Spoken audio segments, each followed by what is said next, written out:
এখনো কিন্তু 3টা বড় বড় ভূমিকম্প আসা বাকি আছে। আপনাকে একটা কওমের কথা বলি, এই যে শুআয়ব আলাইহিস সালামের কওম, যাদেরকে মাপে কম দেওয়ার কারণে আল্লাহ পাক ধ্বংস করেছেন। কোন কারণে? মাপে কম দেওয়ার কারণে। আল্লাহ রাব্বুল আলামিন ভূমিকম্প দিয়ে ধ্বংস করেছেন এই প্রথম এই কওমটাকে, যারা ছিল শুআয়ব আলাইহিস সালামের কওম। তাদের অপরাধ খুব বড়সড় ছিল না, কিন্তু আপনি দেখেন তারা শিরকের পাপ করতো, ঠিক আছে, এই পাপটা মোটামুটি ধ্বংসপ্রাপ্ত সব কমই করেছে। এই শিরকের পাপ বাদ দিয়ে তারা আরেকটা বড় পাপ করতো, বা একটা বড় পাপ করতো। সেটা কি? তারা মাপে কম দিত, অন্যদেরকে ঠকাতো, মানে জনগণের সম্পদ লুট করে মাপে কম দিত। এই একটা কারণে আল্লাহ পাক শুআয়ব আলাইহিস সালামের কওমকে পুরো ভূমিকম্প দিয়ে ধ্বংস করে দিয়েছে। তা আমি আপনাদেরকে জানিয়ে রাখি যে আমি যেহেতু আখিরুজ্জামান স্টাডি করেছি বা করছি, এখনো কিন্তু 3টা বড় বড় ভূমিকম্প আসা বাকি আছে। নবী করিম সাল্লাল্লাহু আলাইহি ওয়াসাল্লাম একদিন মসজিদের সামনে দিয়ে যাচ্ছেন, সাহাবীরা ভিতরে বসে আছে। সাহাবীরা কোন একটা বিষয়ে কথোপকথন করছেন। নবী করিম সাল্লাল্লাহু আলাইহি ওয়াসাল্লাম জিজ্ঞাসা করলেন, তোমরা কি নিয়ে কথাবার্তা বলছো? সাহাবীরা বললেন যে আমরা কিয়ামতের আলামতগুলো নিয়ে কথা বলছিলাম। তখন নবীজি বললেন সাল্লাল্লাহু আলাইহি ওয়াসাল্লাম, 10টা আলামত আসার আগে কিয়ামত হবে না। কয়টা আলামত? 10টা। এই 10টা আসার আগ পর্যন্ত কিয়ামত হবে না, নিশ্চিন্ত থাকতে পারেন। কিন্তু এই 10টা কবে চলে আসবে এর কোনো গ্যারান্টি আছে? নাই। তার প্রথমটা হচ্ছে দাজ্জাল, মাসিহুদ দাজ্জাল মানুষের রূপে বের হবে। 2, ঈসা ইবনে মারইয়ামের আগমন। নবী ঈসা আলাইহিস সালাম আসবেন এবং তার হাতে দাজ্জাল নিহত হবে। কোথায় নিহত হবে সেটাও বলে দেওয়া আছে, প্যালেস্টাইনের বাবেলুদ নামক জায়গায়, যে জায়গাটা অলরেডি প্রস্তুত। 3 নাম্বার হচ্ছে দাব্বাতুল আরদ, জমিন থেকে একটা অদ্ভুত প্রাণী বের হবে যে মানুষের সাথে কথাবার্তা বলবে। এটা হাদিসে আছে, কিন্তু তা আমরা এখন নিঃসন্দেহে 90% মানুষ বিশ্বাস করবে না। এবং যারা একটু বেশি চেতনাধারী তারা বলবে যে মোল্লা মুন্সিদের কথা শোনো, প্রাণী বলে আবার কথা বলবে। কিন্তু হ্যাঁ, এই কথাটাই যদি নাসা বলে, যে হ্যাঁ একটা প্রাণী আছে পৃথিবীর গভীরে, সে অচিরেই বের হবে এবং কথা বলবে, দেখবেন সবাই বিশ্বাস করছে।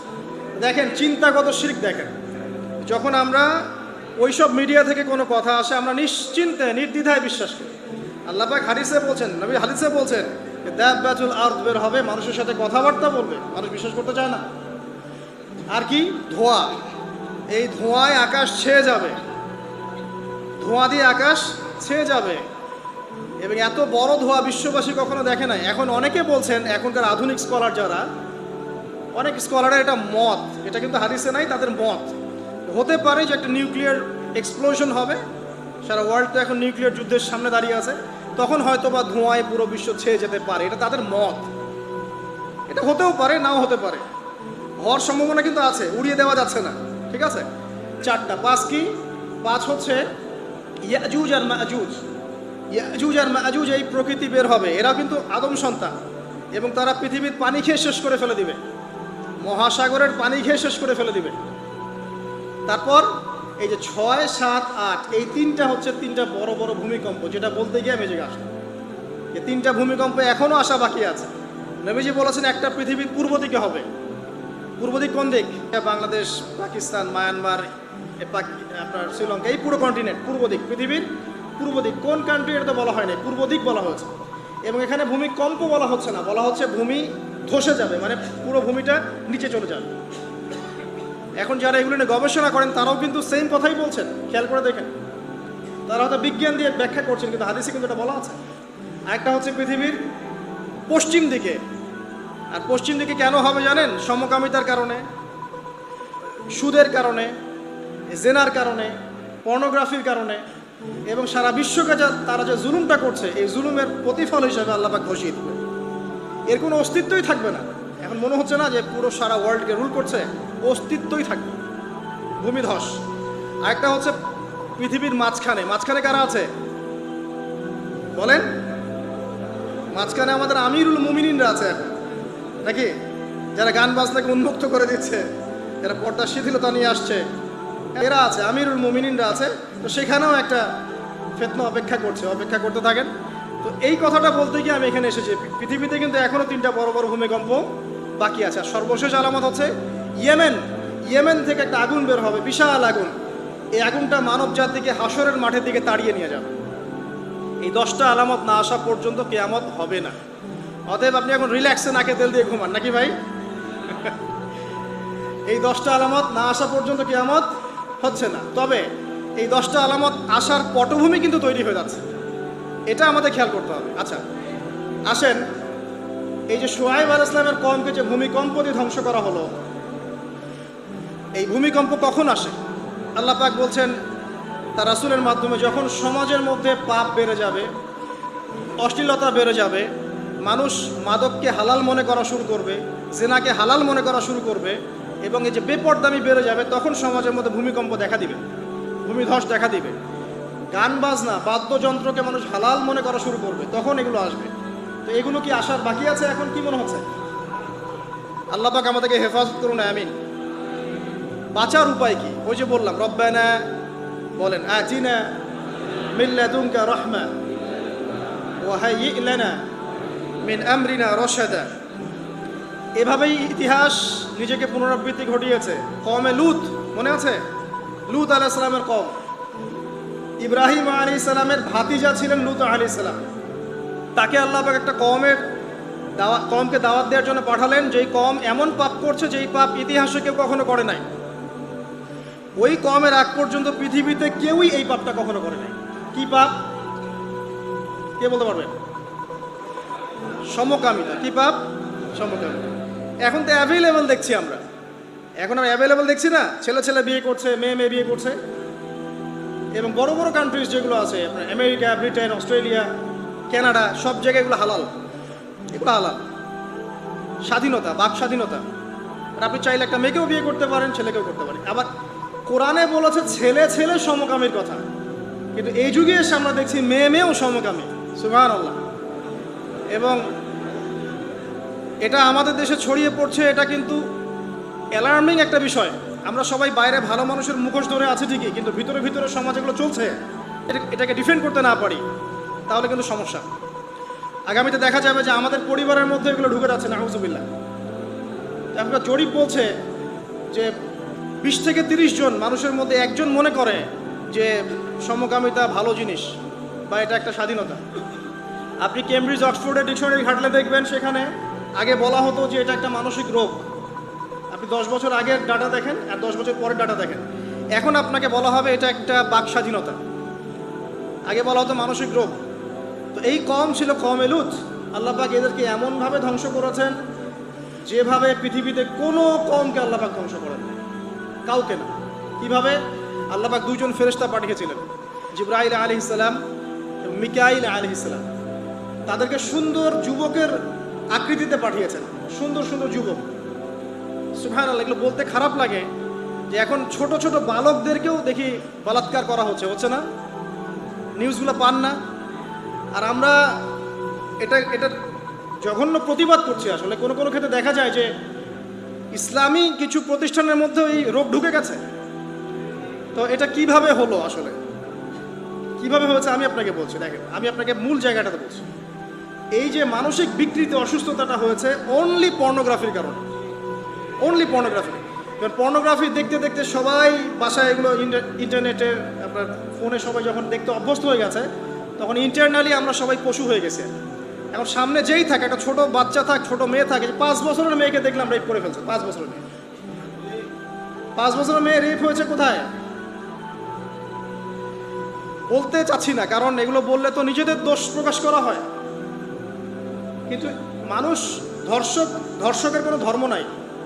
সে হিন্দু, মুসলিম, নাকি বৌদ্ধ, খ্রিস্টান, না আলেম জালেম, এগুলো ধর্ম দেখার সময় নাই। আল্লাহ পাক বলেছেন তার রাসূলের মাধ্যমে ধর্ষণ হলেই প্রকাশ্যে মৃত্যুদণ্ড দিয়ে দিবে, যেই হোক, সে যেই হোক না, ওর কোনো ধর্ম নাই। সে একজন আলেম দাড়িওয়ালা মানুষও যদি হয়, তাকেও এই কাজ করতে হবে। তো চোরের কোনো ধর্ম আছে? ডাকাতের কোনো ধর্ম আছে? তো মিডিয়া আবার টেকনিক্যালি দেখবেন ওইটাকে হাইলাইট করবে বেশি, বিকজ এখানে একটা সুযোগ আছে ইসলামকে ডমিনেট করার জন্য। কিন্তু সেম ঘটনা কিন্তু অনেক বড় বড় সেকুলার প্রতিষ্ঠানে ঘটেছে, ওগুলো কিন্তু আমরা হাইলাইট করতে দেখি না। এটা আমরা বুঝি ইন্টেনশনটা কি। তবে এখানে একটা বিষয় ক্লিয়ার করতে হবে যে পাপী যেই করুক তাকেই শাস্তির আওতায় আনতে হবে। আল্লাহ পাক তৌফিক এনায়েত করুন বোঝার। এখন এমন একটা সময় চলছে, বাচ্চারাও এগুলো থেকে নিরাপদ না। 5 বছরের মেয়ে, 7 বছরের মেয়ে, কয়দিন আগে দেখলাম যে 2 বছরের মেয়ে, নাউজুবিল্লাহ, তার সাথেও নাকি এরকম ঘটনা ঘটেছে, এবং উত্তরবঙ্গেরই ঘটনা এগুলো। আর এগুলো শহরের চেয়ে এখন গ্রামে বেশি হচ্ছে। কারণ কি জানেন, গ্রামে তো আগে মানুষ এই উন্মুক্ত পোশাক আশাক দেখতো না খুব বেশি। এখন যখন পর্ন চলে আসছে হাতে, বাসায় সব এগুলো দেখছে, তখন গ্রামে দেখবেন ধর্ষণ বাড়ছে না? এটা নিয়ে আমি আলাদা লেকচার দিয়েছি যে কতগুলো ধর্ষণ হয়েছে এই পর্যন্ত। এই বছরই এই বছরই দেখবেন রিপোর্টেড 1337টা রেপের ঘটনা ঘটেছে এই বাংলাদেশে। এটি অ্যালার্মিং বিষয়। আর আমেরিকাতে প্রতি 6 জনে একজন রেপ হয়, আর রেপের রাজধানী হচ্ছে সাউথ আফ্রিকা, ওখানে প্রতি 3 জনে একজন রেপ হয়। তো এগুলো কিভাবে হচ্ছে? Only because of pornography. এটা যদি এখনও বন্ধ করতে না পারা যায়, আগামী ভবিষ্যৎ খুব খারাপ হবে। যেখানে সেখানে মানুষ জেনা করবে, যাকে তাকে রেপ করবে দেখে নিয়ে, বিকজ এটা ভিতর থেকে মানুষকে পশু বানিয়ে দিচ্ছে। আমরা জানি এর পিছনে একটা বড় ইন্ডাস্ট্রি কাজ করে, যারা সারা বিশ্বে প্রায় 98 বিলিয়ন ডলারের ব্যবসা করে পর্ন দিয়ে। শুধু আমেরিকায় ব্যবসা করে 12 বিলিয়ন ডলারের, সারা বিশ্বে 12 বিলিয়ন ডলার বোঝেন? 1 বিলিয়ন ডলার কত কোটি বোঝেন? 100 কোটি ডলার। তো বিশাল একটা ইন্ডাস্ট্রি আছে, এর পিছনে টাকা কাজ করে, টাকা, অনলি টাকা। আর এখানে যা দেখানো হয় সবই ফেক, এগুলো কোনোটাই সত্য না, এটা শুধু একটা অভিনয় আর কিচ্ছু না। তো এটা দিয়ে পুরো স্পেশালি মুসলিম যুবকদের ভিতরে এমন একটা মানে পশুত্ব ঢুকে দেওয়া হয়েছে যে জেনা, ধর্ষণ, বেহায়াপনা এগুলো বাড়তেই আছে দিন দিন। এটা না কমানো গেলে এবং মানে আইনের সুশাসন নিশ্চিত করা না গেলে ধর্ষণ কমবে না, জেনা কমবে না, ইফটিজিংও কমবে না, মেয়েদের অধিকার আর আদায় করা সম্ভব হবে না। এটা আমার মত। বাকিটা আপনারা ভেবে দেখেন, আপনারা অনেক বিজ্ঞ মানুষ আছেন, ভেবে দেখেন কি করলে এগুলো কমবে। যদি না ভাবি, আল্লাহ পাক কি করবেন জানেন? একটা হাদিস বলি খালি। জাইনাব বিনতে জাহাশ রাদিয়াল্লাহু আনহা তিনি বলছেন, ইয়া রাসূলুল্লাহ সাল্লাল্লাহু আলাইহি ওয়াসাল্লাম, আনুহলিকু ওয়া ফিনা সালিহুন, আমাদের মধ্যে সৎ লোক থাকা অবস্থাতেও কি আমরা ধ্বংস হয়ে যাব? আমাদের মধ্যে সৎ যে অনেক ব্যক্তি আছে তারা থাকলেও কি আমরা ধ্বংস হয়ে যাব? নবীজি বলছেন, নাম, হ্যাঁ তোমরা ধ্বংস হবে।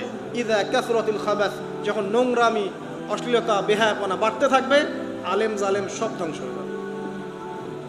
তা আমরা আমাদের স্বার্থেই কথাগুলো বলবো, কারণ আমরা যদি এগুলোকে প্রতিহত করতে না পারি, তাহলে আমাদের বাড়িতেও এই ফিতনা ঢুকে আসবে না? আসবে। দেখে নিয়েন, আল্লাহ পাক বোঝার তৌফিক এনায়েত করুন, আমিন।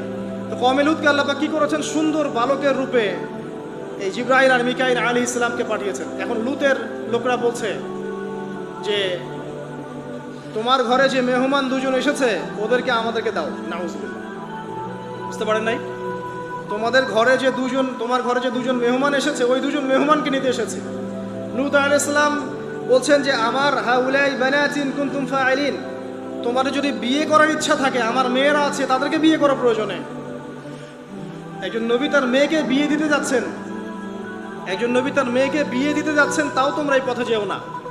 তখন এই কওমে লূতের লোকরা বলছে, তুমি খুব ভালো করে জানো হে লূত আমরা কি জন্য এসেছি।